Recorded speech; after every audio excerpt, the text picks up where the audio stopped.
जय श्रीराम भावांना आणि बहिणींना. सकाळी कॉलेजला जायचं कंटाळा आल्यामुळे डायरेक्ट कॉलेजला दांडी मारली. म्हणलं चला आता बाहेर चक्कर मारून येऊ गावामध्ये. हे आपल्या गावाचं तळ आहे म्हणलं, ह्याच्यातून थोडंफार पाकिस्तानला पाणी द्यावं काय नाही, पण नंतर म्हणलं त्यांना नाही द्यायचं. ते आपल्याला लाईक सबस्क्राईब नाही. आपल्या गावातल्या पाटाला पण फुल पाणी आलं होतं, पण त्याच्यात पोहायला कोण नव्हतं. हे आहे आपल्या गावातली ब्लॉक्सची कंपनी. कधी कधी असं वाटतं या कंपनीवाल्यांनी ब्लॉक्स विकले कमी आणि स्वतःच वापरले जास्त. काय करणार आहे, विषय अडगारे शेवटी. सूत्रांच्या माहितीनुसार कळलं की आपल्या गावातले पोरं गुरुपौर्णिमाच्या दिवशी मासे पकडून राहिले. म्हणलं चला त्यांना जाऊन थोडं चापटून येऊ. पण या पोरांकडून पाणी घाण झालं, पण यांना मासे काय सापडले नाही. म्हणलं व्हेरी नाईस, भेटले तर आम्हाला पण 2-4 किलो देऊन टाका. त्यात इकडून लय मोठ्या मोठ्या आवाज येत होता. म्हणलं इकडे चला एकदा इकडे चक्कर मारून पाहू काय विषय.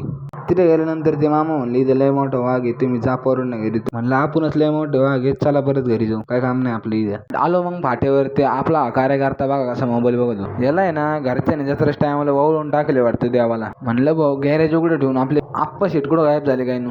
सापडले भाऊ एकदाचे. म्हणले लगे राहू. तरी म्हणलं भाऊ तळ्यामध्ये पोरांना मासे गमून सापडत नव्हते. आपल्या कार्यकर्त्यांना डायरेक्ट अख्खे मासे गोळा करून डायरेक्ट दुकान टाकलं होतं भाऊ. म्हणलं टॉपला जाणार तू डायरेक्ट युवा उद्योजक. मासे तर 1 नंबर होते भाऊ. कार्यकर्त्याला म्हणलं घरी फ्राय बनवून खाऊ का.